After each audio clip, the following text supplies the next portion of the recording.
내외 기빈 여러분, 시청자 여러분, 안녕하십니까? 저는 오늘 관훈클럽 초청 토론회 사회를 맡은 관훈클럽 총무 김민배입니다. 올해는 20년 만에 국회의원 총선거와 대통령 선거가 한꺼번에 치러지는 정치의 해이자 권력 교체의 해입니다. 특히 미니 대선이라고 할 수 있는 국회의원 총선거가 불과 35일 앞으로 다가왔습니다.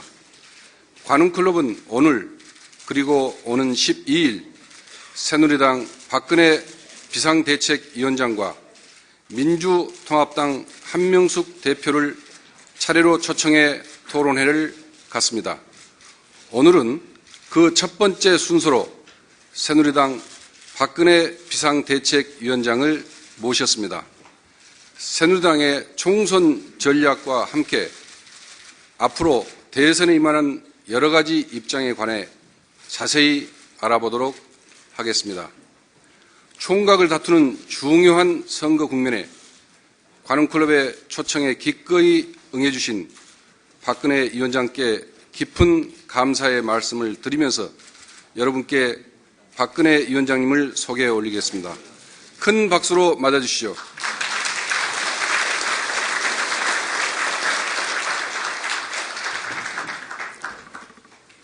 토론에 앞서 오늘 수고해 줄 패널을 소개해 드리겠습니다. 패널은 맨 오른쪽부터 소개하겠습니다. MBC 김원태 부국장입니다. 중앙일보 이상일 논설위원입니다. 한겨레 성한용 선임기자입니다. 연합뉴스TV 고승일 정치부장입니다. 본격적인 토론에 들어가기 전에 박근혜 위원장의 기조연설부터 듣겠습니다. 기조연설은 3분입니다. 여러분, 기조연설 박수로 청해 주시죠. 나가서. 저기 나가서.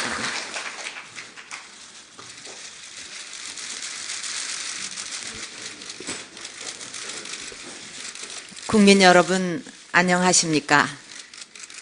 저는 요즘 전국의 삶의 현장에서 나눔과 봉사를 실천하시고 함께 살아가는 공동체를 만들기 위해 헌신하시는 분들을 만나 뵈면서 큰 감동을 느끼고 있습니다.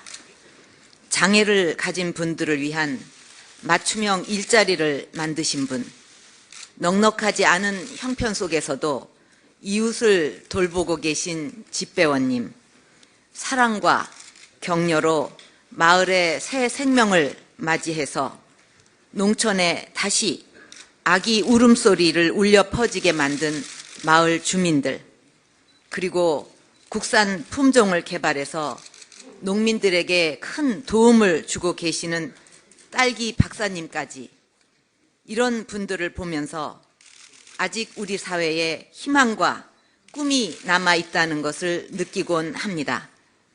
그리고 우리 정치의 역할에 대해 깊이 고민하게 됩니다. 국민들은 어려운 가운데서도 이렇게 훈훈하고 감동적인데 정치는 국민의 삶과 동떨어져서 민생과 관계없는 일로 서로 싸우고 인신공격과 비방이 이어지고 있습니다. 이제 국민들은 이런 정치에 변화를 원하고 있습니다. 국민의 삶 속으로 들어가서 국민들이 겪고 있는 어려움을 해결하는데 모든 힘을 다하고 국민들께 드린 약속은 반드시 실천하는 정치가 되어야 합니다.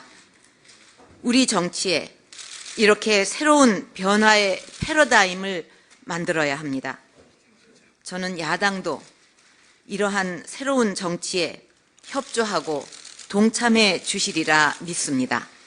저희 새누리당 그런 정치를 하기 위해 정책과 사람, 당면까지 모두 바꾸면서 근본적인 개혁을 하고 있습니다. 아직은 부족한 점이 많으실 것입니다. 그러나 저와 새누리당 최선을 다하겠습니다. 지켜봐 주십시오. 감사합니다.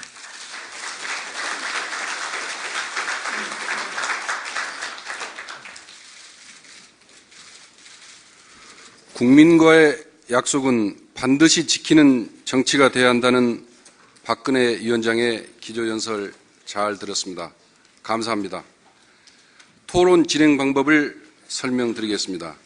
질문은 1분 이내로, 답변은 3분 이내로 해주시기 바랍니다. 보충 질문은 30초 이내, 보충 질문 답변은 1분 이내로 부탁드립니다. 토론 말미에 플로어 질문 2-3분 받겠습니다. 참석하신 분 중에서 질문하실 분은 나눠드린 질문지에 써서 관훈클럽 직원에게 전해주시면 제가 대신 답변해 드리겠습니다. 그럼 지금부터 토론을 시작하겠습니다. 선거는 구도의 싸움입니다. 그래서 누구를 내세우느냐가 가장 중요합니다. 요즘 새누리당의 최대 이슈인 공천에서부터 풀어가겠습니다. MBC 김원태 부국장 질문해 주시죠. 예, 지금으로부터 꼭 4년 전입니다. 지난 2008년도에 당시 친박계 의원들은 공천 과정에서 학살을 당했다고 주장했었습니다. 박근혜 위원장께서도 우리도 속고 국민도 속았다 이렇게 말한 적이 있습니다. 그런데 꼭 4년이 지난 이 시점에서 정반대의 현상이 나타나고 있습니다. 새누리당 공천에서 친이계 의원들이 대거 탈락했습니다. 낙천한 친이계 의원들은 표적 학살이라는 말까지 언급하면서 반발하고 있습니다. 오늘 조간신문을 보면은 한 친이계 의원이 여론조사에서는 친박계 의원한테 한 10배 정도 앞섰는데도 정작 공천에서는 탈락한 것으로 나타났습니다. 공심위에서 물론 당 여론조사만이 유일한 기준은 아니다 이렇게 해명은 하고 있지만은 쉽게 납득이 가지 않는 것도 사실입니다. 친이계 의원들은 현재 공천 심사 자료, 컷오프 자료, 25% 컷오프 자료 공개를 요구하고 있습니다.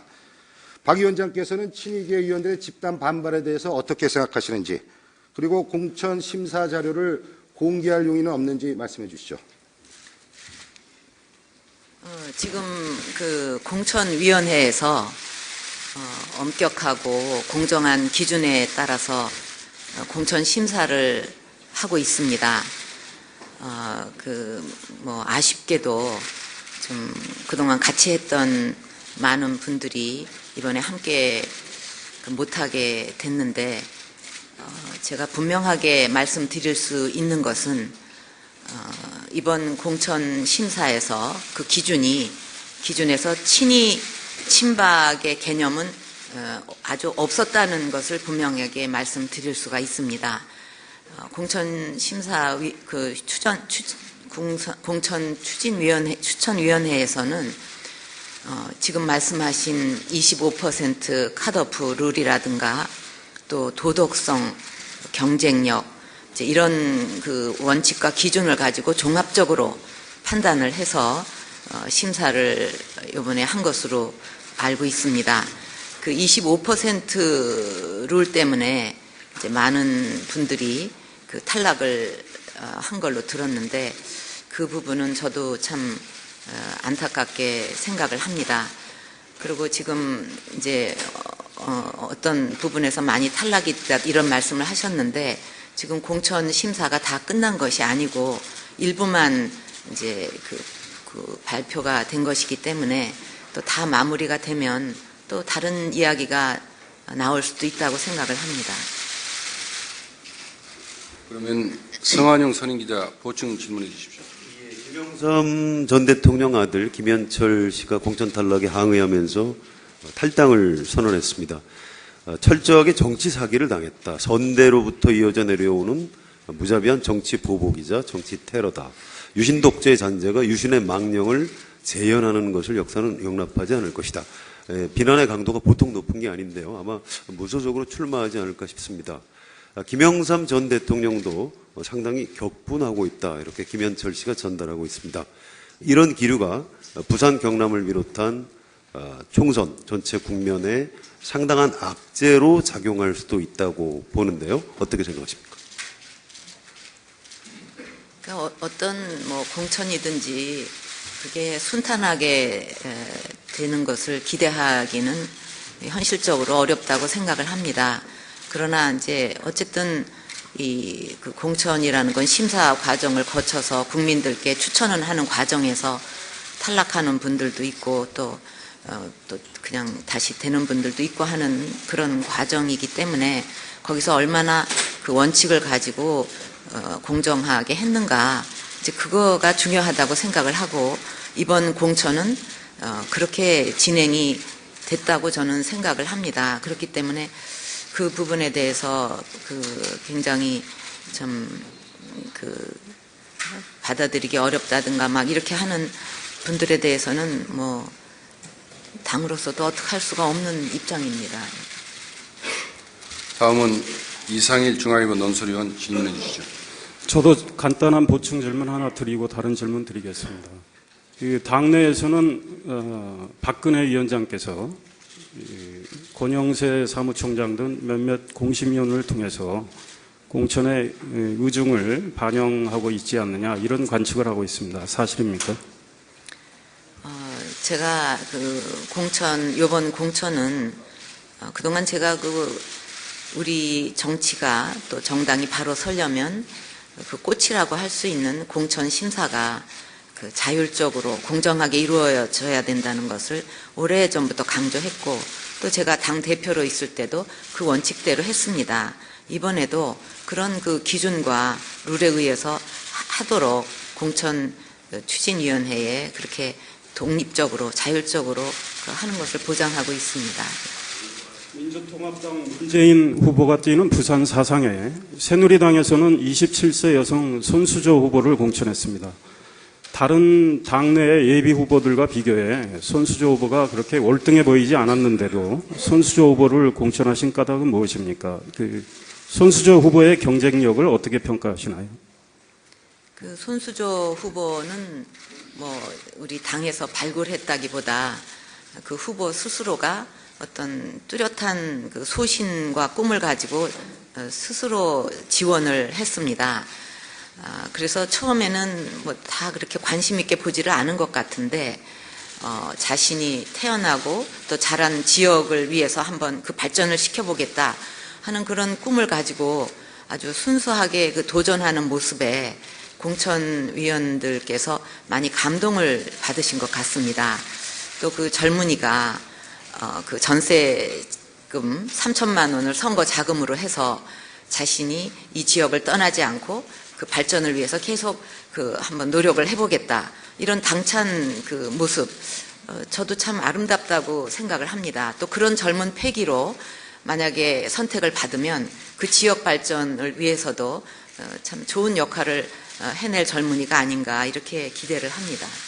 혹시 문재인 후보와의 대결 의미를 축소하기 위해서 문재인 후보에게 거물을 붙였다가 졌을 경우 입을 타격을 고려해서 저도 좋다는 마음으로 손수조 후보를 공천하신 건 아닌가요? 네, 그런 건 전혀 아니고요. 너무 상상력이 많으신 것 같아요. 저는 그런 거 생각도 해본 적이 없고, 제가 중요시 여기는 거는 그 지역에 계신 주민들께서 어떤 후보를 바라실까, 그 지역의 애정을 가지고 뭔가 좀 발전시키기 위해서 같이 애환을 같이 하면서 노력하는 후보를 바라실까, 어떤 후보를 원할까, 그게 가장 당의 또 중요한 관심사입니다. 간단히 하나만 더 여쭙겠습니다. 손수조 후보가 이길 수 있다고 생각하십니까? 다 그렇게 기대를 하고 공천을 하는 거죠. 예, 제가 이어서 공천과 관련한 질문을 하나 더 드리겠습니다. 새누리당 공천이 계속 지금 발표가 되고 있는데요. 참신한 인물이 거의 없다시피 하다, 이런 지적이 나오고 있습니다. 새누리당이 새로운 인재 영입에는 실패한 것이 아닌가, 이런 생각이 드는데요. 인재 영입은 당 대표가 해야 할 일이라고 생각을 합니다. 박근혜 위원장님께서 가장 좀 책임이 큰 것이 아니냐, 이런 비판이 있을 수 있고요. 곁들여서 서울 종로에 홍사덕 의원을 공천했는데요. 지역구를 무려 5번을 옮겼습니다. 과연 이런 것은 온당한 것이라고 생각하시는지 질문드리겠습니다. 아직 이제 공천이 다 끝난 게 아니고 진행 중에 있거든요. 그러니까 좀 또 그 새로운 인물을 우리가 영입하기 위해서 노력을 하고 있습니다. 그래서 좀 끝까지 지켜봐 주시면 감사하겠습니다. 그리고 홍사덕 후보 경우는 종로가 이제 우리 흔히 정치 1번지라고 얘기를 하고 있지 않습니까? 그래서 이번에 보니까 정치 1번지라는 말에 걸맞게 여야 모두 아주 비중 있는 그런 그 후보로 이렇게 그 경쟁 구도가 만들어졌습니다. 홍사덕 후보는 국회 부의장도 지내셨고 또 육선에 그 경륜이 있는 참 깨끗하고 능력 있는 분이라고 생각을 합니다. 그래서 앞으로 이렇게 그 경륜이 있고 그 큰 비중이 있는 분이 그 종로 정치 1번지에 걸맞게 종로를 대표하고 또 그 지역 발전을 위해서 그 역할을 크게 하실 적임자라고 생각을 해서 이번에 추천이 된 걸로 알고 있습니다. 홍사덕 후보의 당선 가능성은 어떻게 보시는지? 예, 다 그 공천을 할 때는 당선이 되실 거라고 다 기대를 하고 하는 겁니다. 예. 자, 그러면 고승일 정치부장 질문해 주시죠. 예, 제가 준비한 질문에 드리기에 앞서서 저도 보충 질문 하나 드리겠습니다. 아까 말씀하실 때 이번 공천심사에서는 친이계나 친박계 기준이 없었다고 말씀하셨는데 그럼에도 불구하고 한 말씀 여쭤보지 않을 수 없습니다. 남은 공천 과정을 다 보면 친이계 학살이랄지 이런 얘기가 나오지 않을 거라는 취지의 말씀을 하셨는데 그렇다면 남아있는 공천 과정에서 소위 말하는 친박계로 분류되는 분들이 소위 말하는 물갈이가 될 가능성을 시사하신 것으로 받아들여도 됩니까? 제가 공천위원회에 있는 사람도 아닌데 또 거기에 자율성이 보장돼서 독립적으로 하는데 이렇게 될 거다 하고 막 앞서서 얘기하는 거는 굉장히 모순된 일이라고 생각을 합니다. 제가 확실하게 말씀드릴 수 있는 것은 공천위원회에서 친이 친박이라는 소위 그런 것을 그런 개념을 갖고 하지 않는다는 거, 그다음에 아까 말씀드린 그런 그 원칙과 룰에 의해서 하고 있다는 거, 또 이번에 탈락이 이렇게 많은 거 저도 참 안타깝게 생각하는 부분입니다만 그 25% 그 룰이 적용되는 데에 그 많이 좀 그 영향을 받았습니다. 그래서 그거는 어떻게 할 수가 없는, 안타까워도 이럴 수도 없고 저럴 수도 없는 이제 그런 그 상황입니다, 사실은. 예, 지금까지 다른 정치인들 얘기를 많이 했는데 이제 박근혜 위원장 본인의 문제에 대해서 한번 여쭤보겠습니다. 많은 분들이 박근혜 비대위원장께서의 총선 거취에 대해 관심을 갖고 있는 것으로 알고 있습니다. 이제 총선이 얼마 남지 않았기 때문에 종전과는 진일보된 답변을 기대하면서 질문 드리겠습니다. 비례대표로 이번 총선에 임하실 것인지, 임하신다면 많은 사람들이 관측하고 있는 1번을 맡을 것인지, 아니면 후순위의 배수진을 치고 총선 승리를 독려하실 보관을 갖고 계신지 답해 주십시오. 지금 이제 그 지역구 공천이 한참 진행 중이고 비례 부분은 아직 시작하지도 않았습니다. 그래서 이 부분에 대해서는 저는 그냥 당의 결정에 맡기려고 합니다. 맡길 것입니다. 그럼 장면을 좀 바꿔보겠습니다. 다음은 총선 전망과 관련해 김원태 부국장 질문해 주시죠. 예, 아직 뭐 지금 여야 모두 공천 과정이어서 그 총선 결과를 미리 예단하기는 대단히 좀 어려운 상황이긴 합니다만은 지금 현재 그 새누리당이 이번 총선에서 원내 제1당 위치를 내주는 게 아니냐 이런 전망들이 많이 나오고 있습니다, 사실. 그런데 과거 그 한나라당 시절 그 17대 총선, 그러니까 8년 전이죠. 그때 그 탄핵 역풍이 불었습니다. 그래서 그런데 당시 박 위원장께서 당 대표로서, 한나라당 대표로서 선거를 직접 이끌었고 121석을 그때 얻었습니다. 그래서 그 탄핵 역풍 속에서도 선전했다 이런 평가를 받았었는데요. 이번 총선도 뭐 그때 상황 못지않게 좀 대단히 어렵지 않나, 새누리당으로서는 그렇게 보이는데 박 위원장께서 이번 총선에서 새누리당이 어느 정도 의석을 얻었으면 선전했다 이렇게 생각을 하시는지 그 기준이 있다면 좀 말씀해 주시죠. 지금 말씀대로 저희 당이 이번에 상황상 굉장히 어려운 선거입니다. 저희한테는. 그래서 이런 상황에서 뭐 몇 석을 목표로 하고 이런 정도면 선전했다 이렇게 말할 수는 없고요. 우선 국민의 신뢰를 다시 회복하기 위해서 최선을 다하는 것이 지금 가장 중요한 일이라고 생각을 합니다. 그래서 그동안에 이제 저희들이 심지어 당명까지 바꾸면서 그리고 당이 추구하는 최고의 가치 또 정책 방향 이런 것을 담은 정강 정책까지 확 바꾸면서 노력을 많이 했고 또 국민의 눈높이에 맞는 또 그 뜻을 국민의 지역에 계신 분들의 뜻을 어기지 않는 그런 인물들을 추천하고자 최선을 다하고 있습니다. 그래서 지금은 그런 데에 계속 매진하고 노력할 때라고 생각을 합니다. 오늘 아침 조간신문을 보면 민주통합당에서 당초 압승이 예상됐지만은 지금 여러 가지 공천 과정에서 문제 때문에 130석도 어려운 게 아니냐 이런 민주통합당 내에서 목소리가 나오는 것 같습니다. 이에 대해서 어떻게 생각하십니까? 우리 정당들은 국민 앞에 또 선거를 앞두고도 항상 겸손해야 된다고 생각을 합니다. 어떤 경우든지 우리가 최선을 다해야 되고 또 국민 유권자 앞에 최대한 겸손한 자세로 우리의 진정성과 노력을 보여드리는 거 이런 게 가장 중요한 포인트라고 저는 생각하기 때문에 어느 당이 압승을 할 거니 또는 아니라고 하느니 이런 데에 저는 별로 그렇게 큰 무게를 안 두고 저희가 어떻게 국민께 잘하느냐 여기에만 조금 관심을 갖고 있습니다. 김원태 부국장 추가 질문해 주시죠. 예, 총선이나 대선, 이 같은 전국 단위 선거는 선거 프레임, 구도 싸움이 대단히 중요하다고 봅니다. 근데 지금 야당에서는 이 구도 싸움과 관련해서 MB 정부 심판론을 내세우고 있습니다. 예, 특히 자동차 운전석의 조수석에 앉아있던 사람도 책임이 있다면서 박근혜 위원장의 공동 책임론을 주장하고 있습니다. 야당이 주장하는 국정 파탄의 공동 책임론, 이에 대해서 박 위원장께서는 어떻게 생각하십니까?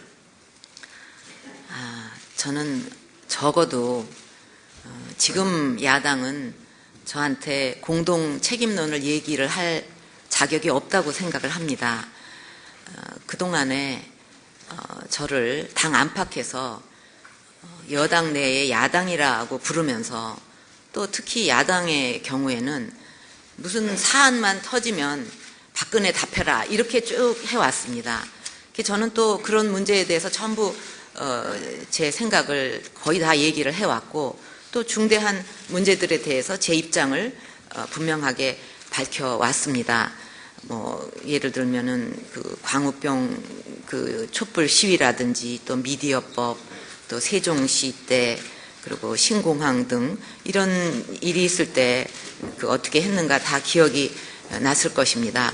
근데 그렇게 했던 야당이 갑자기 또 말을 바꿔가지고 이제 공동 책임론 운운하는 거 이거는 야당의 또 다른 말바꾸기다. 저는 이렇게 생각을 합니다. 그리고 또 한편으로는 정부가 하는 일에 일일이 다 반대를 하는 것이 그게 또 국민을 위하는 길인가? 저는 그렇게 생각하지 않습니다. 이상일 논설위원 질문해 주세요. 그와 관련해서 저도 보충 질문 하나 드리겠습니다. 이 대통령의 이 실정에 대해서 많은 비판이 나오고 있습니다.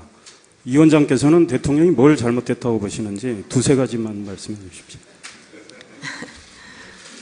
이런 판단은 이제 이 정부가 끝나고 나서 국민과 또 역사 이런 데서 하는 거니까 지금 진행되고 있는 상황에서 다 말씀드릴 수는 없지만 예를 들면은 이제 경제 성장을 한다고 물론 경제 지표는 좋아졌지만은 그 성장의 온기가 국민에게 이렇게 널리 골고루 퍼지지 못했다. 그래서 국민의 삶이 지금 체감을 더 좋아졌다고 체감하기 어려울 정도로 힘들어졌다는 이런 문제라든가 또 소통이 원활하게 되지 못한 문제 이런 것은 좀 모두가 공동으로 느끼는 것이 아닌가 생각을 합니다. 인사와 관련해서 고소영 강부자 이런 얘기들이 있었는데 인사가 잘 된 겁니까? 그러니까 이런 말들이 회자될 정도로 많은 불만이 있었던 거 아니겠습니까? 인사 문제에 대해서도. 예. 비상대책위원장을 맡으신 이후 한 3개월 됐는데요. 그동안 이명박 대통령 한 번도 안 만나신 것 같습니다. 안 만나시지 않은 특별한 이유가 있습니까? 아니면 일부러 거리를 두시는 건가요? 무슨 행사 때 뵌 적이 있어요. 한 예, 그리고 이제 따로 면담을 갖는 그거 말씀하시는 건가요? 네. 그거는 또 대통령께서 무슨 특별히 얘기할 일이 있으시거나 그럴 때 자리가 마련되는 거고 그렇지. 지금 저도 비상대책위원장 맡아갖고 바쁜데 대통령께서도 바쁘시고. 예. 네.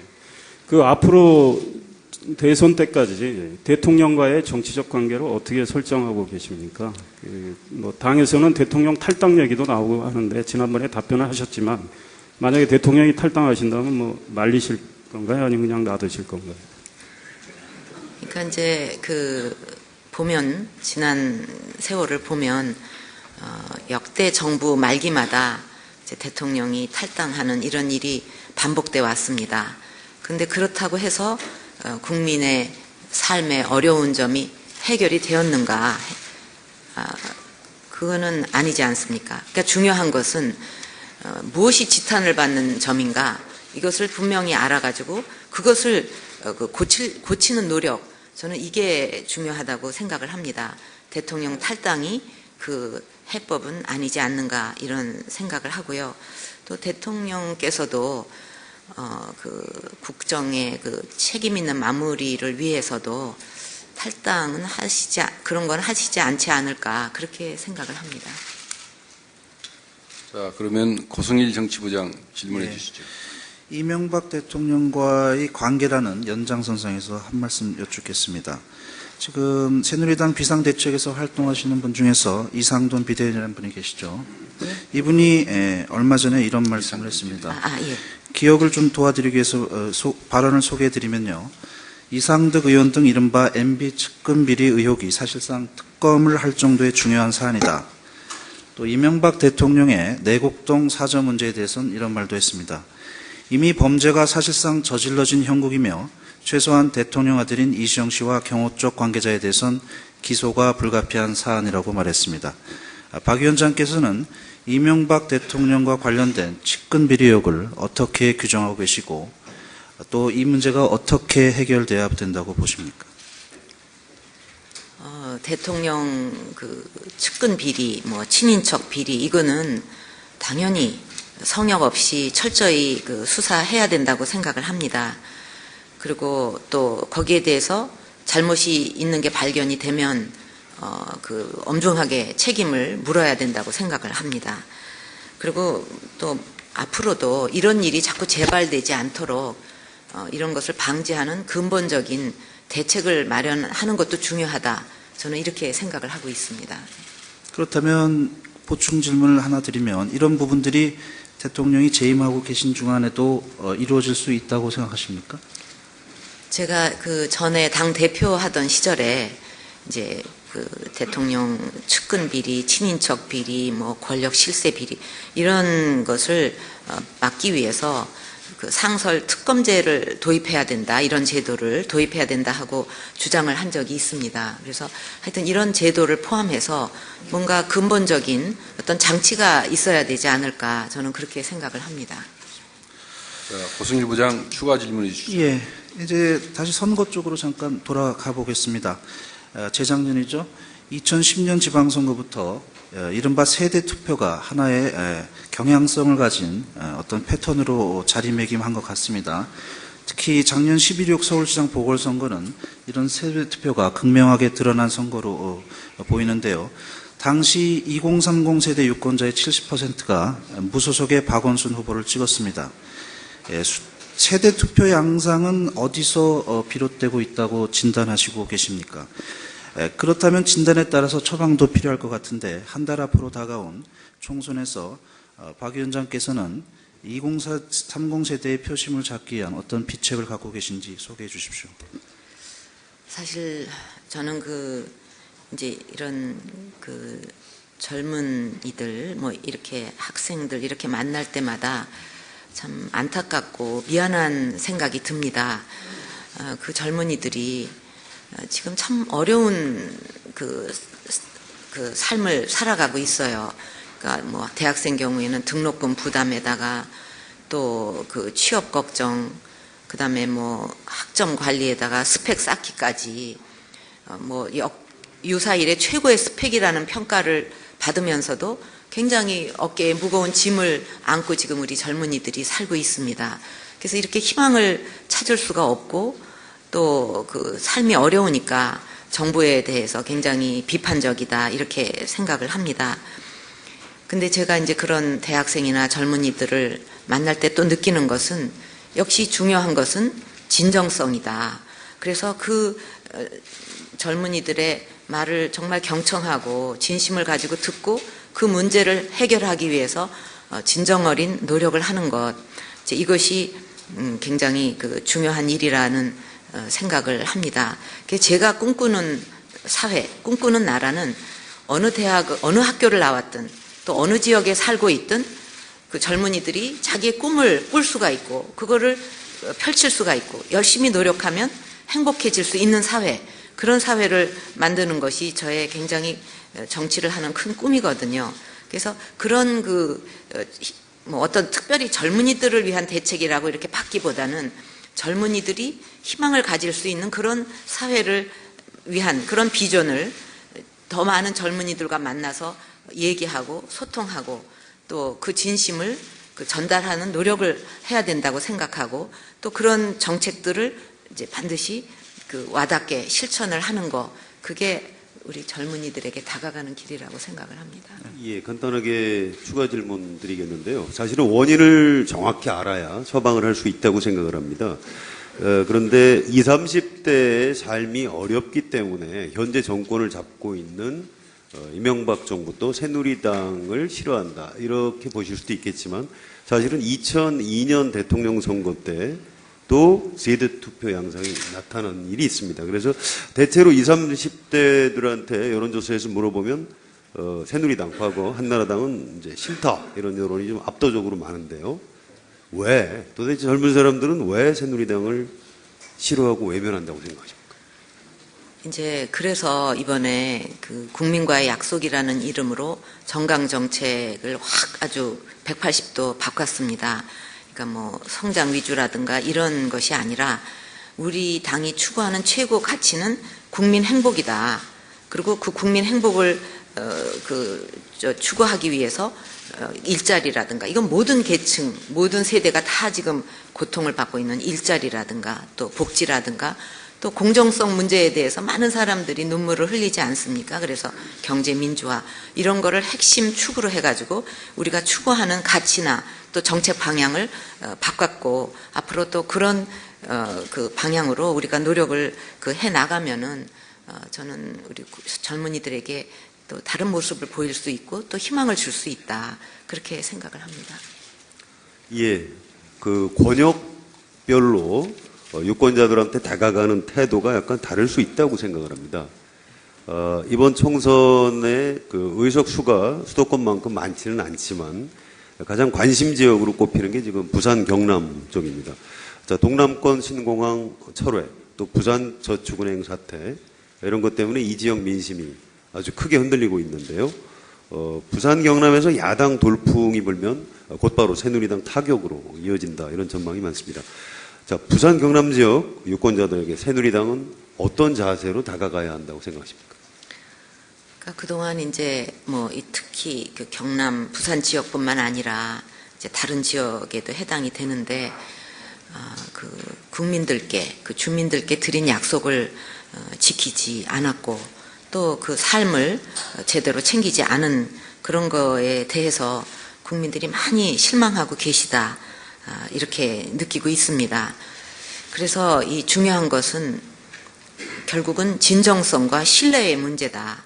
그리고 그 진정성과 신뢰를 어떻게 하면 이거를 보여드릴 수 있는가, 이것이 저는 핵심 대책이라고 생각을 합니다. 그래서 그런 차원에서 지금도 말씀드렸듯이 앞으로 그 정책들이 정말 국민에게 실질적으로 도움이 되고 또 그 삶을 챙기는 그런 정책들, 또 그것을 제대로 실천할 수 있는 그런 인물들을 또 이번 그 선거에서 국민들께 추천을 해드리고 또 그것을 실제로 실천을 하고 이런 것이 중요하다고 생각을 하고요. 이번에 새누리당에 나오는 후보들은 전부 이 국민과의 약속은 반드시 그 실천하겠다는 서약을 하게 돼 있습니다. 그리고 당에서도 그 서약이 지켜지도록 끝까지 챙길 것입니다. 부산 경남 지역 유권자들한테 특별히 하고 싶은 말씀 없으십니까? 아유, 여러 가지로 죄송하죠. 그냥 약속도 못 지키고 또 그 여러 가지 뭐 저축은행도 그렇고 그 삶을 잘 챙겨드리지 못한 것을 참 죄송스럽게 생각을 하고 있습니다. 더 분발하고 노력을 하려고 합니다. 기왕 얘기 나온 김에 동남권 신공항 문제에 대해서도 한번 입장을 말씀해 주시죠. 예, 그거는 뭐 제가 지난번에도 말씀을 드렸고 여러 차례 말씀을 이미 드렸는데 이제 우리 그 국가 경쟁력 차원에서 이 신공항은 필요하다고 저는 믿고 있습니다. 그 꼭 필요한 인프라다. 그래서 그것은 이제 반드시 추진해야 된다고 생각을 하고 또 이것은 이제 각 지역에 있는 주민들이 그것을 인정하고 받아들이고 또 우리나라 전체로서도 큰 프로젝트이기 때문에 공감대를 형성해야 되기 때문에 그 국가적으로도 공감대를 형성하고 또 모든 주민들이 인정하고 받아들일 수 있도록 이렇게 투명하게 또 전문가들에 의해서 객관적으로 이게 진행이 되도록 하는 것이 중요하다고 생각을 합니다. 화제를 조금 바꿔보겠습니다. 올해 총선과 대선은 불가분의 관계에 있습니다. 선거의 여왕이라는 박근혜 위원장이 두 선거에서 2승을 거둘 수 있을지 아니면 어떤 결과를 얻게 될지 궁금합니다. 총선과 대선에 관해 김원태 부국장 질문해 주시죠. 예, 올해 그 총선, 12월 대선이 같이 치러지다 보니까는 그 양대 선거의 그 함수 관계, 이거에 대한 여러 가지 지금 분석이 나오고 있습니다. 그래서 총선에서 지면 대선도 불리할 것이다. 이런 분석이 있는 반면에 또 오히려 총선에서 지는 게 대선에서는 유리할지도 모른다. 오히려 이런 또 분석도 나오고 있습니다. 박 위원장께서 이번 총선 결과가 대선에 어떤 영향을 미칠 거로 보는지 말씀해 주시죠. 그 총선과 대선이 관계가 없을 수는 없다고 생각을 합니다. 그럼에도 불구하고 지금 우리 국민들께서는 이 총선과 대선을 분리해서 보시는 것 같아요. 그래서 저희 새누리당으로서는 이번 총선에서 국민들께 선택을 받고자 최선의 노력을 다할 뿐이다. 또 그렇게 돼야 또 약속을 드린 일을 실천할 수가 있고 그런 토대가 마련되니까요. 뭐 그렇게 생각을 합니다. 분리해서 국민들이 본다는 뜻은 총선에선 저도 대선에서는 이길 수 있다는 뜻입니까? 아니, 이기고 지는 문제가 아니라 이제 그 총선은 총선이고 대선은 대선이고 좀 이렇게 분리해서 보시는 경향이 있지 않나 이렇게 느끼고 있습니다. 그 1대1 대결 구도에서 아무래도 지금 박근혜 위원장의 가장 큰 적수는 본인은 뭐 입장을 밝히지 않고 있지만 안철수 서울대 교수 같습니다. 그런데 안철수 교수의 태도는 좀 애매모호해 보입니다. 그래서 비판도 나오고 있는데요. 그런 태도는 바람직한 건가요? 아, 바람직하냐고요? 네. 아이, 뭐, 그분이 어떤 태도를 갖든 그거는 뭐 제가 평가할 일은 아니죠. 그 안 교수를 비판하지 말라고 당내에 지시를 하셨다는 보도가 있었습니다. 그게 맞는 건지, 또 맞다면 왜 그런 지시를 하셨습니까? 아, 뭐 지시라고 하면 좀 어폐가 있고요. 뭐 그런 얘기는 한 적이 있습니다. 이분이 뭐 정치를 하겠다고 선언한 것도 아닌데 이런 그 정치 공세를 펴는 거 이런 거는 별로 바람직한 일이 아니지 않느냐 그렇게 얘기한 적은 있습니다. 안 교수에게서 배우고 싶은 게 있다면 무엇입니까? 이제 국민들이 그 새로운 그 변화를 원하고 있지 않습니까? 또 새로운 변화를 위해서 또 국민의 소리를 귀 기울여 들으면서 또 소통을 강화하고 이런 것이 참 중요한 자세라고 생각하고 또 그렇게 소통을 위해서 노력하는 모습은 저는 아주 훌륭한 거라고 생각을 합니다. 이어서 고승일 정치부장 예. 질문해 주시죠. 조금 전 이제 안철수 교수 얘기가 있었는데요. 마치 뭐 총선과 대선이 같이 있는 해다 보니까 총선 여론조사라면 또 대권 주자에 대한 여론조사도 나오더라고요. 그런데 이제 앞에 그러니까 박 비대위원장 그리고 이제 안철수 교수와 아울러서 등장하는 인물이 이제 문재인 노무현재단 이사장입니다. 이분이 아마 이제 총선에서 부산에서 당선한다면 야권 주자로서의 야권의 대권 주자로서의 입지를 강화할 것으로 생각되는데 작년까지만 해도 이제 현실 정치에 진입하기를 주저했던 문재인 이사장이 지금 본격적인 정치 활동을 하고 있습니다. 박 위원장께서 보시기에 정치인 문재인의 잠재력과 확장성은 어느 정도나 되는지 말씀해 주십시오. 그래서 이분의 잠재력을 제가 좀 평가하는 거는 좀 어렵습니다. 뭐 어떻게 제가 그거를 또 어떤 기준을 갖고 해야 될지도 모르겠고. 근데 이분에 대해서는 최근에 제가 좀 의아하게 생각하는 부분이 있습니다.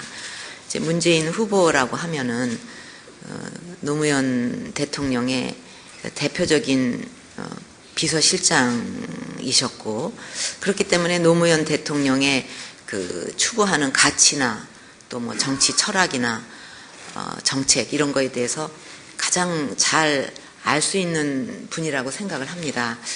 그런데 최근에 보면은 그 노무현 대통령이 국익을 위해서 추진을 하셨던 뭐 FTA라든가 한미 FTA라든가 또 해군 기지 뭐 이런 데 대해서 반대를 하고 계세요. 그래서 이런 부분은 제가 좀 이해하기가 어렵다고 생각을 합니다. 알겠습니다. 내친김에 도대체 정치 철학이 뭔가? 예, 그거하고 좀 담론이 큰 거 말고 직접적으로 연관된 부분에 대해서 하나 여쭙겠습니다. 문재인 이사장이 최근에 정수정확히 문제와 관련해서 듣기에 거북하실지 모르지만 작물이라는 표현을 사용했습니다. 상당히 대립각을 크게 세운 것으로 보이는데요. 박 비대위원장께서는 이런 부분을 어떻게 생각하실지 들려주십시오. 뭐 이게 작물이고 뭐 그 여러 가지로 법에 어긋난다거나 잘못된 거 있었으면 벌써 오래전에 해결이 뭐 그 끝장이 났겠죠. 사실은요. 예. 정수정확히 질문이 나와서 저도 보충 질문 하나 드리겠습니다. 위원장님께서는 그 공천을 국민의 눈높이에 맞춰서 하시겠다고 이제 하셨고 그 작업이 진행 중입니다. 국민의 눈높이에서 보면 정수정확히 대표님, 박근혜 위원장께서는 그 이사장직을 2005년에 물러나셨지만 지금 이사장이나 이사진이 다 가까운 분들로 알려지고 있습니다. 그래서 국민들이 보기에는 그분들이 물러나시는 게 그리고 공익법인으로 돼 있지만 좀 더 공익성을 강화하는 게 우리 눈높이에 맞는 거 아니냐 이런 생각이 드는데요. 그 현 이사장과 이사진에 대해서 그 퇴진 같은 걸 권유하실 생각은 없습니까? 그 정수장학회에 대해서 제가 뭐 이렇게 관여해갖고 이렇게 저렇게 결정을 내릴 사안이 아니고요. 상황이 아니고 또 만약에 그 장학회에서 공익에 어긋나는 그런 운영을 했다든지 또는 뭐 비리가 있다든지 그렇다면 그거는 그 당국이나 이사진에서 판단할 문제가 아니겠습니까? 예. 그럼 박근혜 위원장이 주도하고 있는 새누리당 쇄신 작업에 대해 고승일 정치부장 질문해 주시죠. 예, 지금 당의 구심점으로 돼서 당을 이끌어 오신 지 한 3개월 정도 되신 셈인데요. 그간 당의 물적, 인적 쇄신을 쭉 추진해 오신 거로 알고 있습니다. 물적이라 한다면 뭐 정강 정책을 바꾸셨고 당의 당명도 개정했고 이랬고 또 이제 인적 쇄신하면 이제 공천 작업이 한창인 것으로 알고 있는데요. 다소 이른 감은 있지만 지난 3개월을 되돌아보시면서 이건 참 잘 됐구나 하는 건 무엇이며 이건 부족해서 앞으로 좀 더 보완해 나가야겠다는 게 있으면 들려주시고요.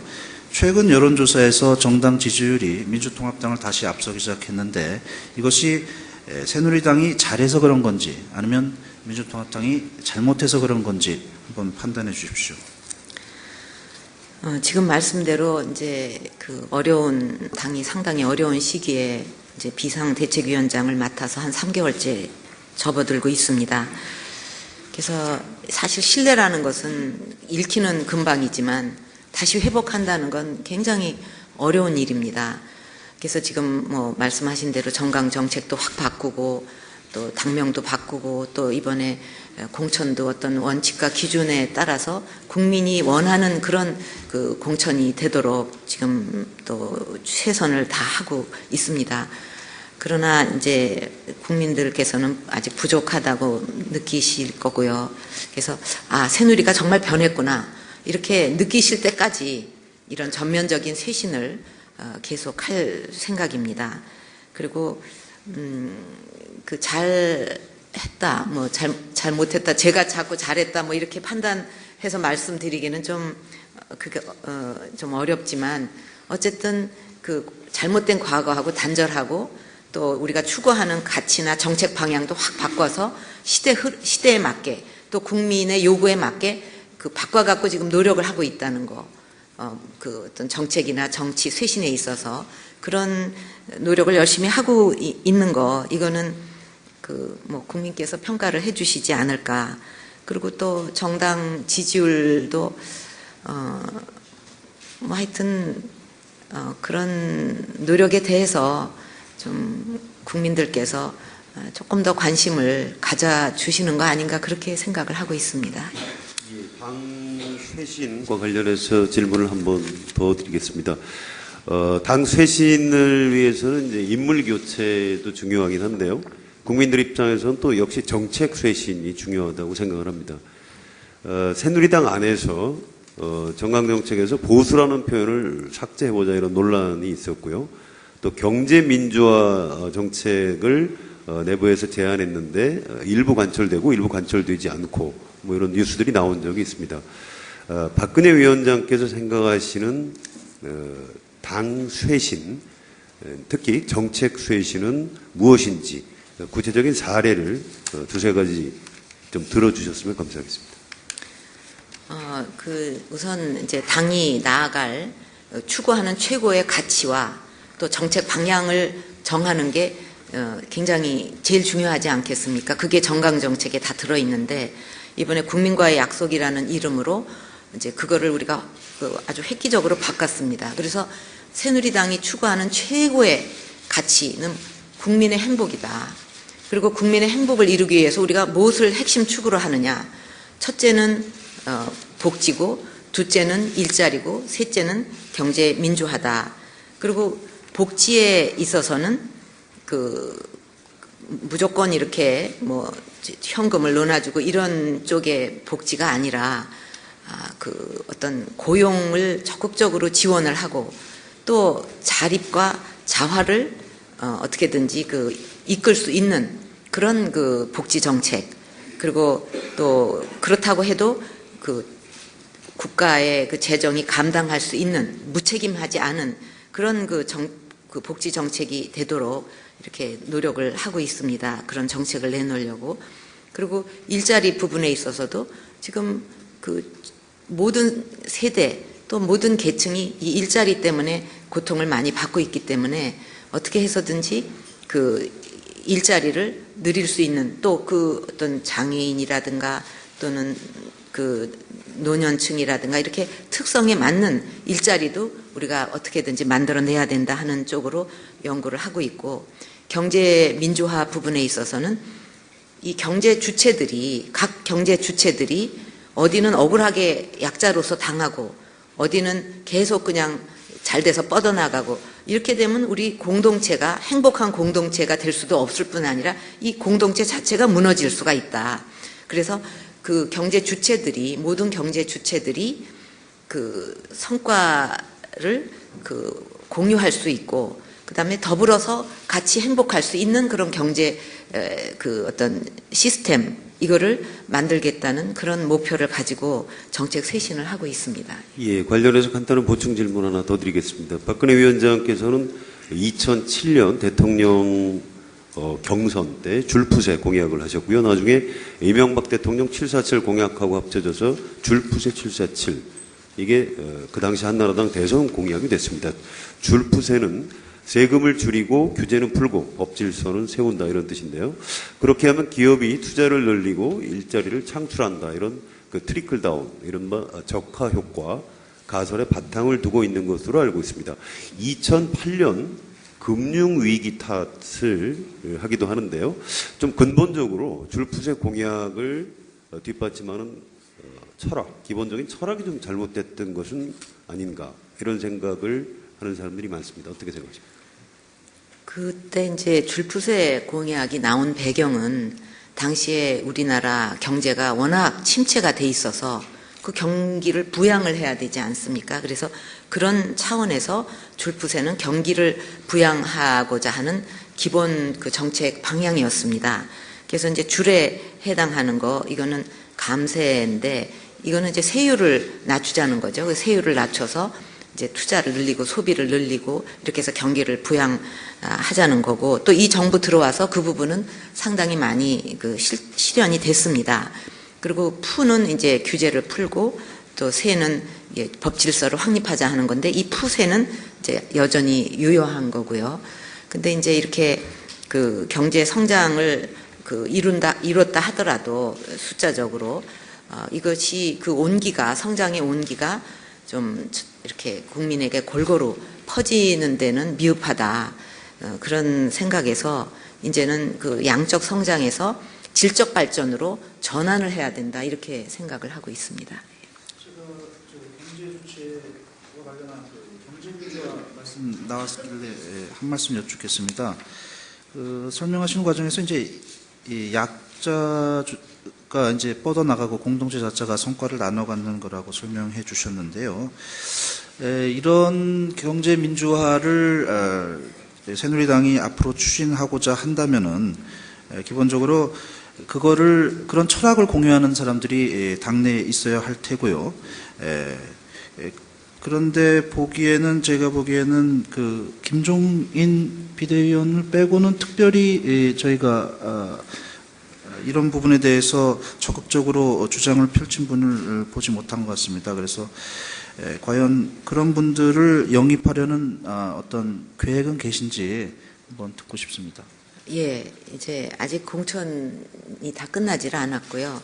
이제 이런 그 경제 민주화, 우리가 추구하는 이 가치를 정책적으로 실천할 수 있는 분들을 우리가 영입하고자 지금 노력을 하고 있습니다. 장면을 좀 바꿔보겠습니다. 이명박 정부 들어 정권 초기를 제외하고는 남북 관계가 계속 그 경색 국면을 보이고 있습니다. 앞으로 남북 관계 전망과 함께 약간의 해빙 무드를 보이고 있는 북미 협상에 대해 김원태 부국장 질문해 주시죠. 예, 최근 보면은 북한과 미국 관계가 급진전하고 있는 것 같습니다. 오늘 그 베이징에서 그 북한하고 미국 간의 이제 식량 지원 회담이 열립니다. 먼저 그 박 위원장께서는 이 북한과 미국이 최근 이렇게 관계가 왜 급진전되고 있는지 그 배경은 뭐라고 생각하는지 말씀해 주시고요. 그리고 최근 그 한반도를 둘러싼 국제 정세에서 정작 우리 정부가 주도권을 상실하고 있는 게 아니냐 이런 우려도 있습니다. 그래서 앞으로 우리 정부가 한반도 문제에 대해서 어떻게 대처하는지 박 위원장께서 나름대로 보관 있으시면 좀 말씀해 주시죠. 지금 이제 최근에 이 북미 협상에 대해서는 저는 이거를 긍정적으로 평가를 하고 있습니다. 지난주에 제가 국제정치학회에서 연설을 할 적에도 이제 그 북한도 새 지도부가 들어섰으니까 이것이 변화를 한번 할 수 있는 계기가 될 수가 있다. 또 국제사회가 북한에 대해서 좀 변화하기를 기대하고 있으니까 거기에 그 부응할 수 있는 계기가 되지 않겠냐. 그래서 이런 기회에 그 북핵과 관련해서도 뭔가 진전된 이런 좀 조치가 있었으면 줬겠다는 거를 촉구를 했는데 이번에 북미 협상에서 이제 그 좀 뭔가 그런 올바른 방향으로 진일보한 것은 제가 평가를 합니다.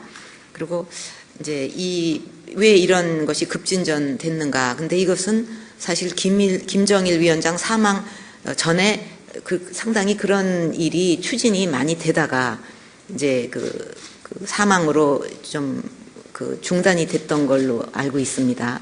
그래서 뭐 북한도 필요한 요구가 있을 거고 또 미국도 이제 북한에 바라는 바가 있고 그러니까 그게 맞아서 이런 일이 또 다시 급진전된 것이 아닌가 서로의 원하는 바가 맞아가지고 그렇게 생각이 되고요. 또 여기서 주도권 문제는 우리 정부가 이제 항상 그 부분에 대해서 관심을 가지고 노력을 해야 되지만 저는 한미 동맹 관계가 그런 거에 대해서는 어떤 신뢰를 서로 가질 수 있을 만큼 든든하다고 생각을 합니다. 물론 앞으로 정부가 그런 부분에서도 계속 관심을 갖고 노력을 해야 되겠지만은요. 예. 이명박 정부 임기 4년 동안 사실 우리 정부와 북한과 대화가 거의 이루어지지 않았습니다. 박근혜 위원장께서 보시기에 MB 정부 대북 정책에서 가장 아쉬운 점이 있다면 뭐라고 생각하십니까? 이 정부 들어서 뭐 천안함, 연평도, 포격 등 아주 그런 도발이 많았습니다.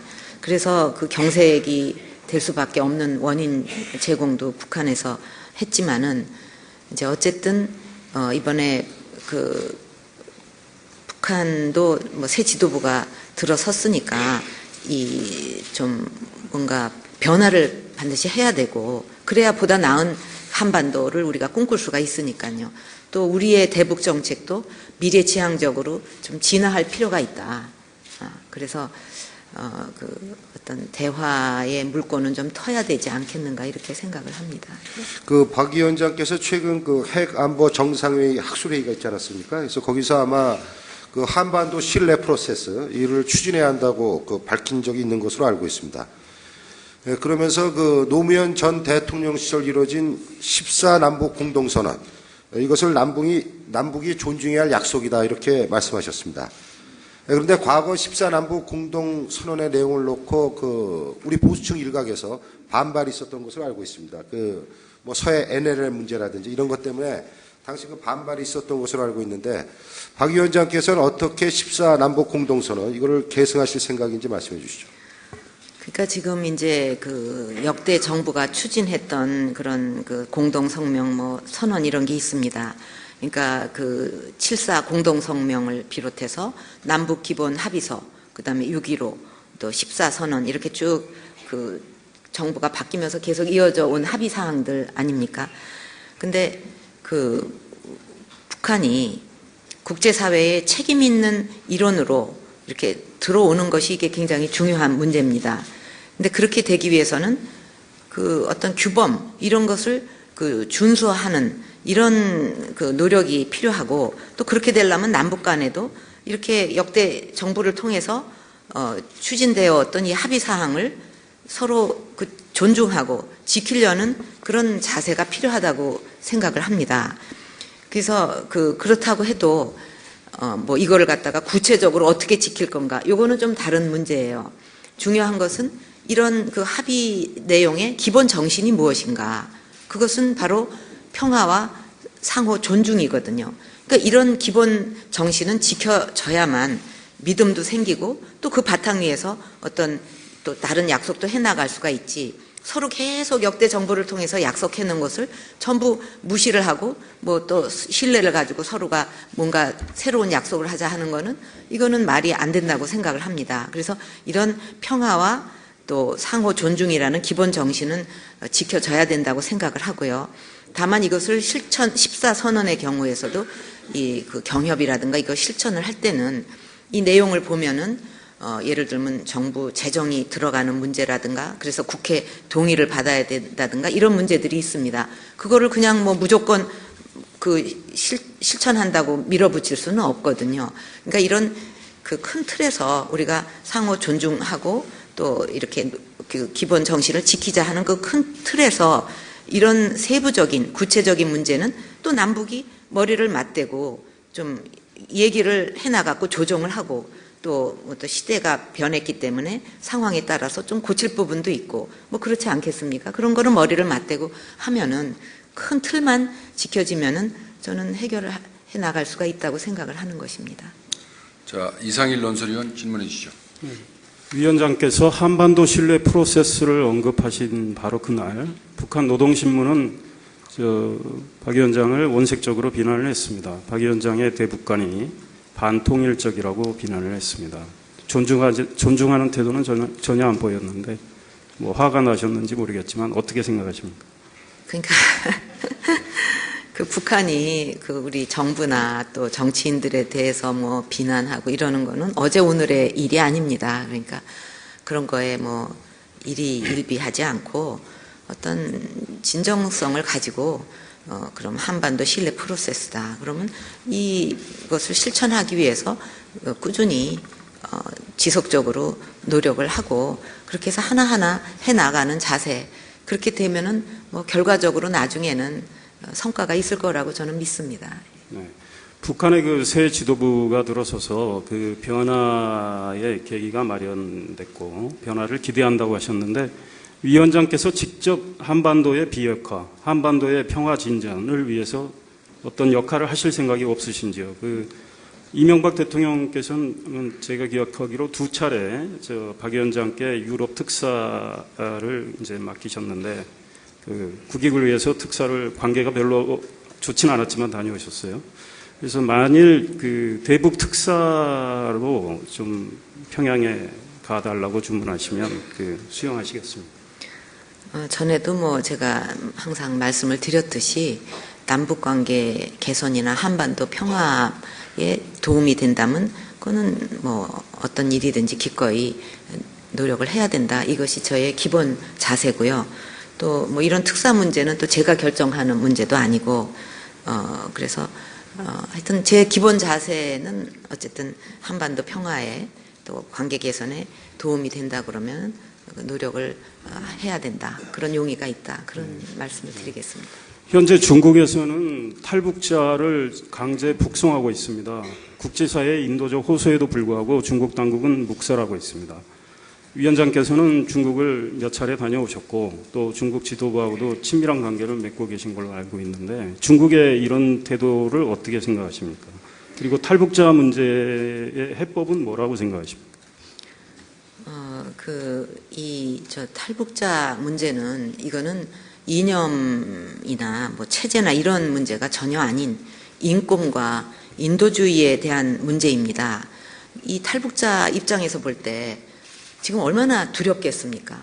그리고 다시 송환된다고 그럴 때 결과가 어떻게 될지 뻔히 보이는데 인도주의적인 입장에서도 사지로 그렇게 들여보낸다. 이거는 말이 안 된다고 생각을 합니다. 그래서 저도 지난달에 후진타오 주석에게 서한을 보냈습니다. 중국도 이렇게 그 가입이 돼 있지 않습니까?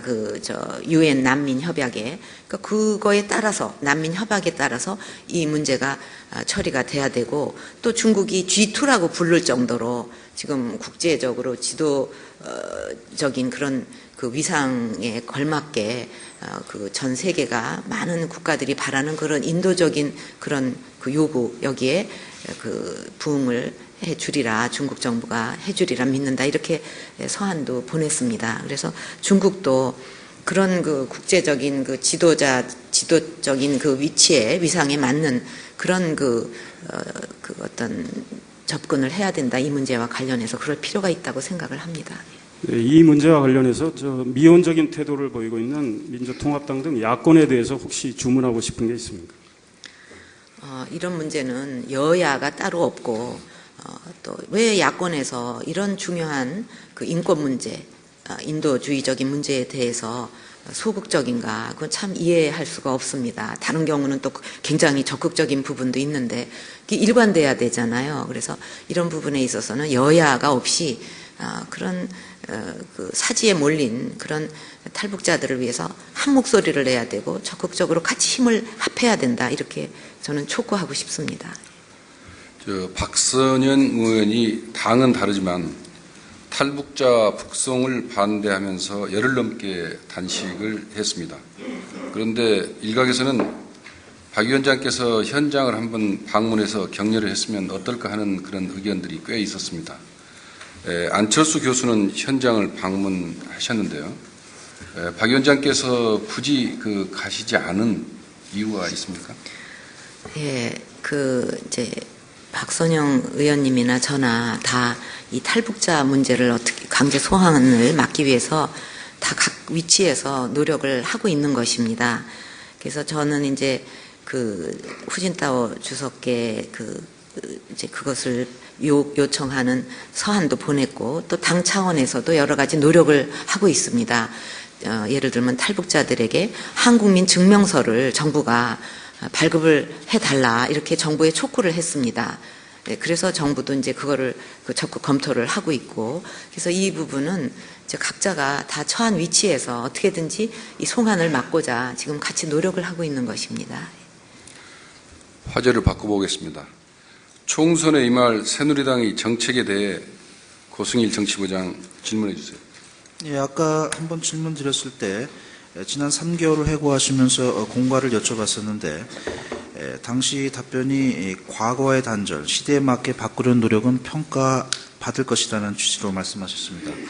그런데 우리 사회 일각의 보수층에서는 새누리당이 개혁, 쇄신을 해가는 과정에서 보수의 가치 내지 정체성을 상실하고 있다는 비판적인 시각도 있는 것 같습니다. 예를 들어 이회창 자유선신당 전 대표라든가 박세일 국민생각 대표도 비슷한 취지의 언급을 했던 것으로 듣고 있습니다. 한나라당의 쇄신 내지, 새누리당의 쇄신 내지 개혁이 총선을 앞둔 하나의 변신인지 아니면 우리 보수정당이 나아갈 바람직한 방향으로 가고 있는 것인지 한번 답해 주십시오. 이제 어떤 걸 가지고 가치를 보수 가치, 그러니까 정체성을 상실했다 하시는지 지금 말씀을 안 하셔가지고. 이를테면은 보수의 가치를 상실했다는 부분이 전반적으로 복지 어젠다에 치중하다 보니까 포퓰리즘성 성격의 정책이 많이 양산되고 또 민주당과의 어떤 차별화가 잘 되지 않는 중도로 수렴하는 것이 아니냐 이런 비판이 있는 것 같습니다. 저희 당이 추진하고 있는 복지 정책은 결코 포퓰리즘이 아닙니다. 그건 제가 분명히 말씀드릴 수 있고, 이런 복지 정책, 지금은 이런 복지 정책이 어떻게 보면은 포퓰리즘이 아니고 우리 경제 정책의 중요한 한 축이다. 저는 이렇게까지 생각을 합니다. 그래서 복지와 성장이 이렇게 선순환을 해야 국민도 행복해질 수가 있지, 그렇지 못하면은 국민의 삶을 높이고 행복하게 하는 데는 부족한 점이 굉장히 많을 거라고 생각을 합니다. 그리고 저희가 이제 어떤 복지 정책을 내놨을 때는 그냥 무조건 무책임하게 결코 내놓지를 않습니다. 이것이 지속 가능하냐, 나라 살림이 감당할 수 있느냐, 또 실현 가능성이 있느냐, 이런 것을 타당성을 잘 검토를 해서 그 돈은 어디서 나오고 얼마나 들고 이런 걸 다 검토해서 내놓는 겁니다. 그래서 앞으로도 결코 이 우리 복지 정책이 후대에 빚을 내 가지고 지금 세대가 복지 혜택을 누리는 그런 구조로는 결코 짜지 않겠다. 그런 거를 말씀을 드립니다. 그리고 또 어디 따라하기 아니냐, 야당 따라하기 아니냐, 이것도 절대로 그렇지 않은 것이, 예를 들면 이제 지금 추진하고 있는 생애 주기 맞춤형 복지가 있는데, 그거는 새누리당과 제가 주도적으로 그 기존의 사회보장 기본법을 전면 개정을 해가지고 지금 시대에 맞게 또 국민의 요구에 맞게 다 고칠 겁니다. 그것이 그렇기 때문에 오히려 지금 앞으로 우리 복지가 어떻게 가야 되느냐 하는 큰 틀과 방향에 대해서 새로운 패러다임을 먼저 내놓은 겁니다. 지금까지의 복지라고 한다면은 대개가 그 소득 보장이었어요. 현금 위주로. 그러나 이렇게 돈을 자꾸 나눠주는 이런 거는 지속 가능하지도 않을 뿐 아니라 그것을 받는 사람의 입장에서도 어떤 삶의 질이 높아진다든가 뭐 그런 걸로 크게 도움이 안 되는 겁니다. 중요한 것은 어떻게든지 이 복지가 그 자활과 자립을 도와줘야 되는 쪽으로 가야 되고, 그러려면은 그 소득 보장뿐만 아니라 사회 서비스, 뭐 직업 훈련이라든가 여러 사회 서비스가 균형되게 보장이 됨으로써 그 어떤 자활과 자립으로 나갈 수 있도록 돕고, 또 고용 쪽에 적극적으로 지원을 하고, 이렇게 해서 그 어떤 어려움에 처한 사람들도 꿈을 이루고 자아 실현을 하면서 자기 스스로 일어날 수 있도록 그렇게 하는 그 복지, 그거를 우리는 추구를 하고 있는 것입니다. 예. 이 문제에 관해서 보충 질문 하나 드리겠습니다. 우리나라는 IMF를 겪은 나라입니다. 또 엄청난 재원이 드는 통일을 준비해야 하는 시대적 과제를 안고 있기도 합니다. 이런 상황에서 야당도 아닌 집권 여당이 나라 곳간을 생각하지 않고 야당처럼 복지한다는 지적이 없지 않습니다. 이 문제에 대해서 새누리당이 야당과 완전 차별화로 승부를 걸 수는 없는 건지 궁금합니다. 지금 양극화가 심화되고 있고 또 소득 격차도 벌어지고 있는데 이것이 더 벌어지지 않도록 막고, 그다음에 우리 국민들이 어느 지역에 살든 또 어느 계층이든 이런 어떤 성장의 성과를 같이 누리면서 더불어 행복한 이런 공동체가 복원되지 않는다면 아마 말할 수 없는 더 엄청난 재정이 필요할 겁니다. 어떻게 다 구제를 합니까? 다 소중한 우리 국민들인데. 그렇기 때문에 더 늦기 전에 선제적으로 어떤 일자리도 마련해주고 또 직업 훈련 기회도 주고, 그래서 스스로 일어날 수 있게끔 또 어떤 소외 계층에 대해서는 교육에 대해서도 더 관심을 갖고 일었을 수 있게 이런 노력을 기울이지 않고 그냥 방치한다거나 그냥 일부에게만 그냥 현금으로 계속 논아주는 일만 한다면 어떻게 일었을 수가 있으며 나중에 그걸 어떻게 감당을 하려고 그럽니까? 또 우리 공동체 자체가 무너지는 거잖아요. 너무 격차가 심해지면. 그렇기 때문에 제가 아까도 말씀드렸듯이 저희가 추구하는 복지 정책은 나눠주기가 아니라 경제 정책의 중요한 한 축이다, 이것도. 그렇게 말씀을 드리는 것입니다. 예, 약간 지나간 쟁점인데 굉장히 궁금해서 꼭 여쭤보고 싶은 게 있습니다. 대한민국에서는 보수와 진보가 이렇게 공존을 해야 발전할 수 있는 측면이 있다고 생각을 하고요. 특히 헌법재판소에서는 법 취지 자체가 좀 다양성을 보장하도록 돼 있고, 그동안 야당 몫의 재판관은 약간 생각이 다른 사람이라고 해도 여당에서 선출에 찬성을 해왔었는데요. 이번에 조용환 재판관이 부결이 돼서 지금 헌법재판소가 8명으로 운영이 되고 있습니다. 박근혜 위원장께서 조금 더 분명하게 찬성 의사를 밝혀주셨다면 통과되지 않았을까, 이런 아쉬움이 있습니다. 이에 대해서 좀 답변해 주십시오.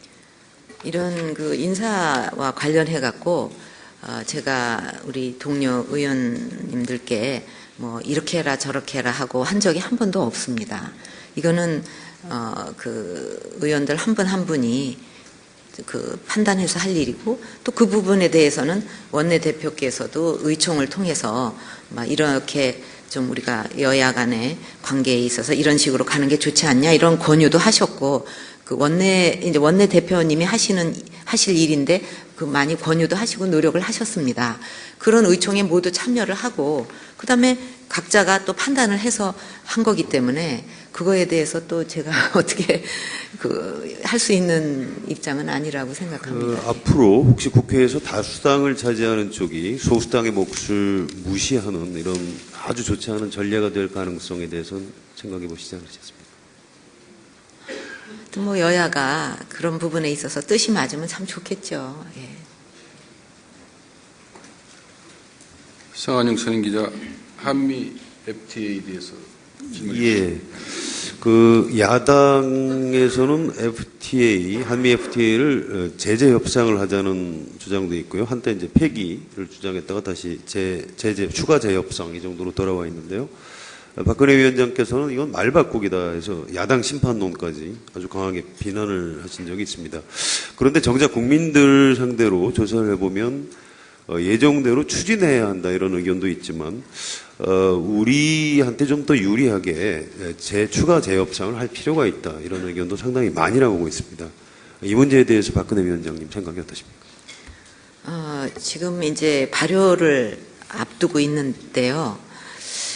저는 이 협상은 빨리 그러니까 발효가 좀 정상적으로 돼서 미국 시장에 대해서 우리가 갖는 그 선점 효과를 최대화하는 것이 지금 국익에 부합한다고 생각을 합니다.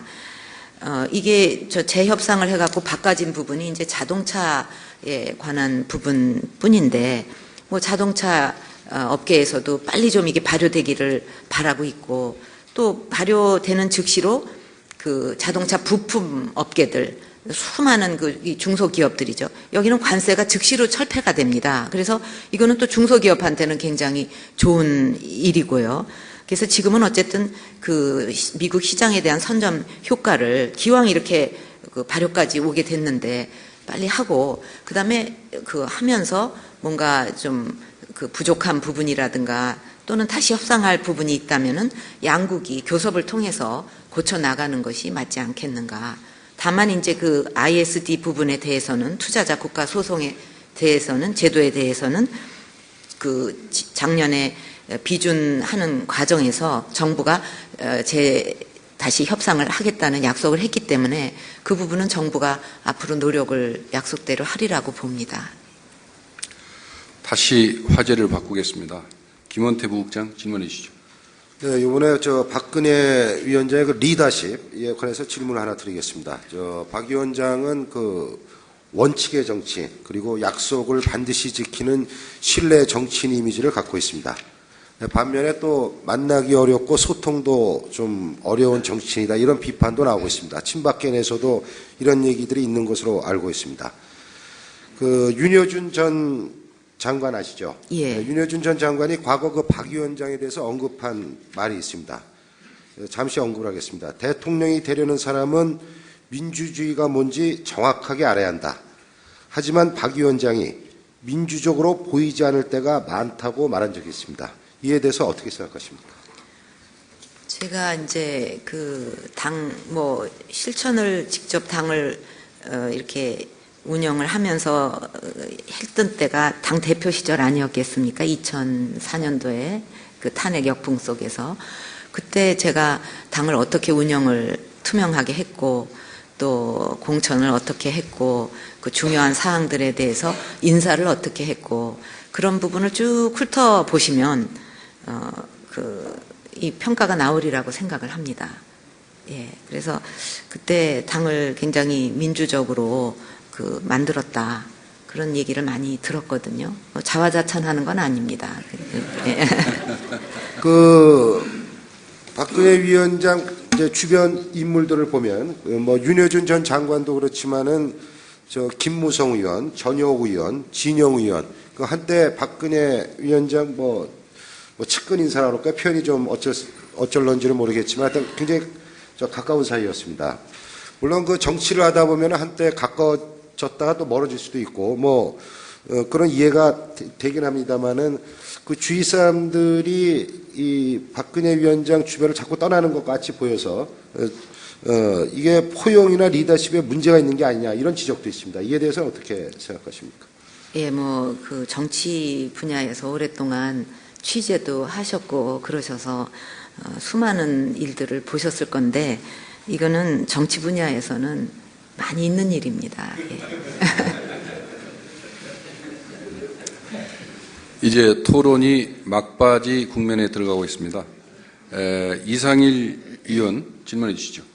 예, 얼마 전에 박정희 전 대통령 기념도서관 개관식에 참석을 하셨습니다. 그 소회가 각별하셨을 텐데 어떤 생각이 드셨습니까?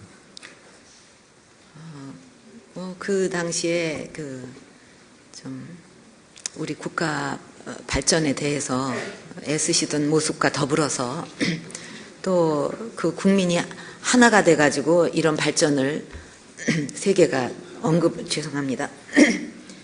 그 좀 모델로다가 삼으려고 할 정도로 이런 발전을 이루어낸 거에 대해서 굉장히 우리 국민들이 참 위대하고 자랑스럽다 그런 생각을 많이 했습니다. 예. 네, 그로부터 일주일 만에 그 유경수 여사님 이제 생가를 방문하셨습니다.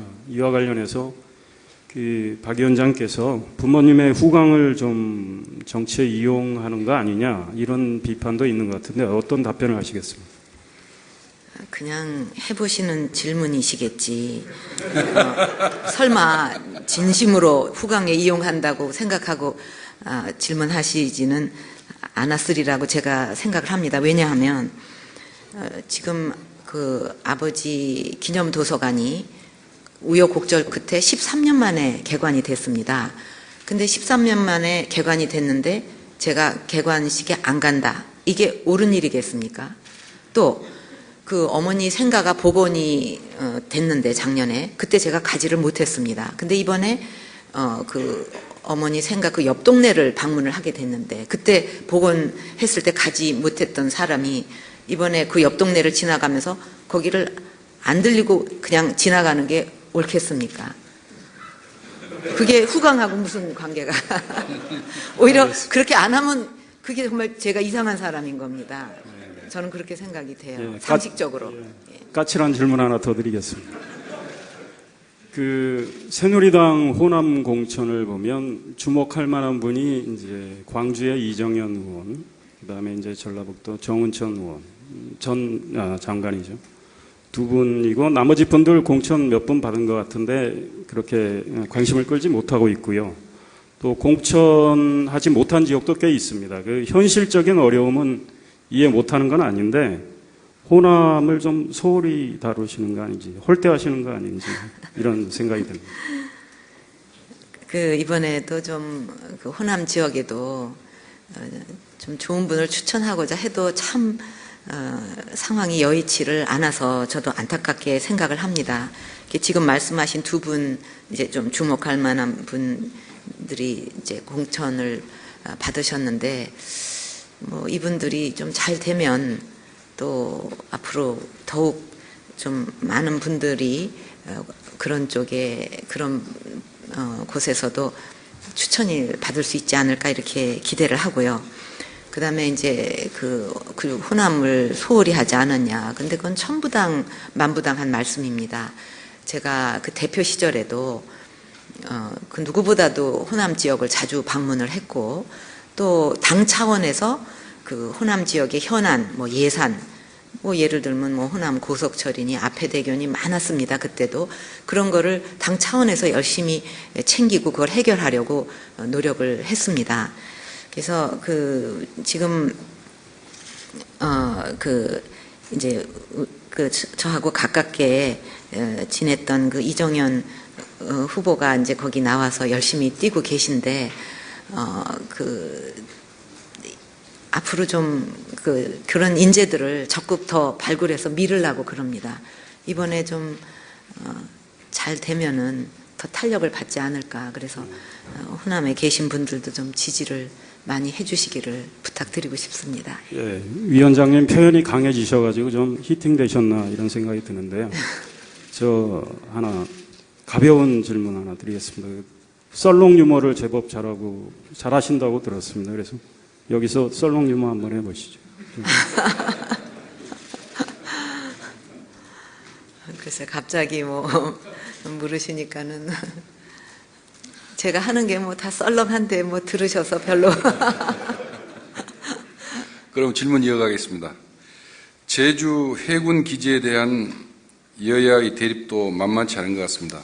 최근 정부는 일부 세력의 반대에도 불구하고 제주 해군 기지 건설을 계속 밀고 나가겠다는 입장을 발표했습니다. 이에 대한 박 위원장의 입장은 뭔지 궁금합니다.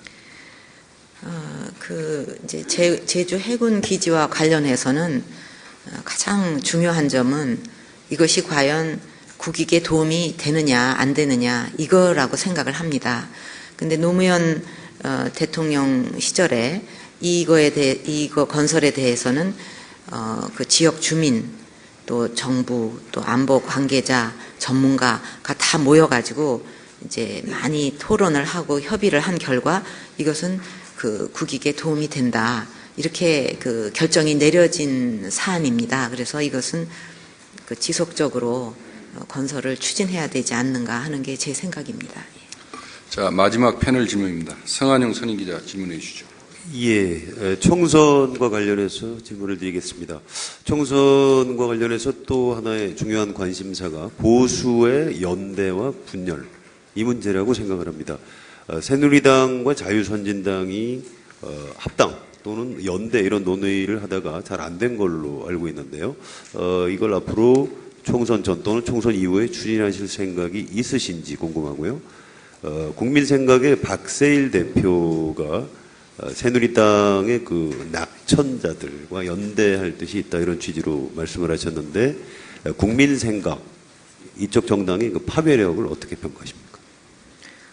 이제 저 연대 말씀하시는 건가요? 국민 생각하고 연대 말씀. 이런 아니요. 낙천자. 자유선진당 쪽은 연대고요. 이쪽 국민 생각 쪽은 그 파괴력. 파괴력. 낙천된 분들을 예. 그쪽에서 공천했을 때. 예.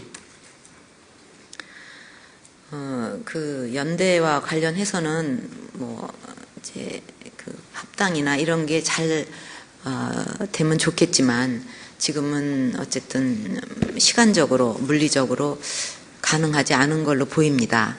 또 총선 후에는 그건 또 총선 후에 봐야 되겠고요. 그다음에 이제 그 뭐 낙천자 연대라고 이렇게 표현을 쓰셨는데 어쨌든 저희 당으로서는 그 어떤 기준에 의해서 뭐 그렇게 할 수밖에 없었고 또 뭐 그 결과에 대해서 뭐 제가 왈가왈부할 일은 아니라고 생각합니다. 당으로서도 어쩔 수 없는 부분이니까요. 그거는요. 이것으로 패널 질문을 마치고 플로의 질문으로 넘어가겠습니다. 지금 시간이 거의 다 됐기 때문에 로이터 통신의 김영세 기자 질문 제가 그대로 읽겠습니다. 재벌 개혁에 대한 박근혜 위원장의 구상을 말씀해 주십시오. 민주통합당의 출자 총액 제한 제도 부탁 등 부활 등 재벌 개혁에 대한 의지가 과도한 대기업 규제라고 보시지 않습니까? 재벌 개혁이 선거철마다 나오는 표심을 의식한 선거 전략이라는 지적에 대해 어떻게 생각하십니까? 답변해 주시죠. 그 대기업 정책은 저희가 추진하고자 하는 대기업 정책은 대기업의 그 어떤 긍정적인 면은 적극 살리고 또 그 부정적인 면은 그거를 최소화해야 된다. 이런 입장입니다. 그래서 그 대기업이 뭐 미래 성장 동력에 투자하고 해외로 진출하면서 그 대기업답게 걸맞게 이렇게 좋은 일자리 창출하고 하는 거에 대해서는 굉장히 좀 좋은 일이고 또 그렇게 계속 가도록 지원을 그 해야 되지만 뭐 지원이라기보다 하여튼 그렇게 자율적으로 되도록 돼야 되지만은 예를 들면은 어떤 그 대기업의 대주주의 어떤 사익 추구 행위라든가 또 대주주 일가에 그 속한 기업의 어떤 일감 몰아주기 이래서 중소기업들이 많이 참여하고 있는 이런 업종이 막 그냥 다 그 무너지는 이런 거는 막아야 되지 않느냐. 우리가 추구하는 것은 누구를 때리고 배제하고 이것이 아니라 이 우리 경제 활동에 참여하고 있는 그 경제 주체들이 대기업이나 또 중소기업 또 뭐 수도권이나 뭐 지방이나 전부가 이렇게 공동 그 같이 발전해서 더불어 그 행복하게 사는 그런 경제 시스템을 만들어야 된다는데 초점을 맞추고 있습니다. 그러기 위해서는 담합이라든가 이런 불공정 그 거래라든지 또 그 어떤 하도급 업체하고 공정한 이런 그 거래라든가 이런 거는 지켜져야 되고 보호돼야 되고 불공정한 것은 이것은 단호하게 조치를 해야 된다. 그것이 저는 우리가 추진하는 대기업 정책이라고 생각하고 또 출자 총액 제도 부활 같은 거는 저는 별로 실효성이 없는 일이라고 봅니다. 지금은 뭐 어떤 양적인 문제를 가지고 그 규제를 한다는 게 별로 의미가 없는 시대이기 때문에요. 그리고 또 그거는 또 국내 기업과 외국 기업과의 역차별 문제를 해소하기 위해서 뭐 이런 차원에서도 폐지가 된 거기 때문에 별로 실효성도 없는 거를 다시 뭐 부활할 필요가 있는가. 오히려 공정거래 부분에 있어서 더 법을 보완하고 또 만들면 뭐 하겠습니까? 이거를 엄중하게 실천을 하는 것이 더 실효적이고 중요하다 이렇게 생각을 합니다. 박근혜 위원장님, 장시간 토론에 임하느라 고생 많으셨습니다. 국민 여러분과 시청자 여러분께 짧게 클로징 멘트 해주시죠. 국민 여러분, 이제 총선이 한 달 앞으로 다가왔습니다. 이번 총선은 새로운 변화에 대한 국민의 요구가 그 어느 때보다도 높습니다. 우리가 새로운 변화를 이루기 위해서는 국민과의 약속을 뒤집지 말고 반드시 실천할 수 있는 그런 사람을 뽑는 것이 중요하다고 생각을 합니다. 아무리 많은 약속을 드려도 지키지 않으면 소용이 없다는 거 국민 여러분께서 잘 아실 것입니다. 저와 새누리당 이제 그런 불신의 정치를 끝내려고 합니다. 국민이 원하는 변화를 국민과 함께 열어가겠습니다. 여러분이 그 길에 동참해 주시고 또 새로운 변화를 이루기 위한 길을 같이 가 주십시오. 저희 새누리당 그 결과를 국민 여러분께 돌려드리겠습니다. 국민 여러분께 새로운 희망을 드리겠습니다. 지켜봐 주시고 성원해 주십시오. 감사합니다.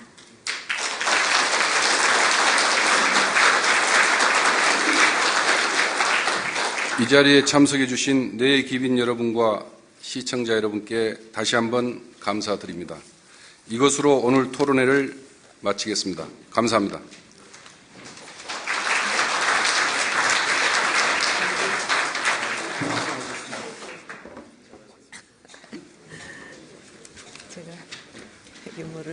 이어서 박근혜 위원장님께 기념표를 드리겠습니다.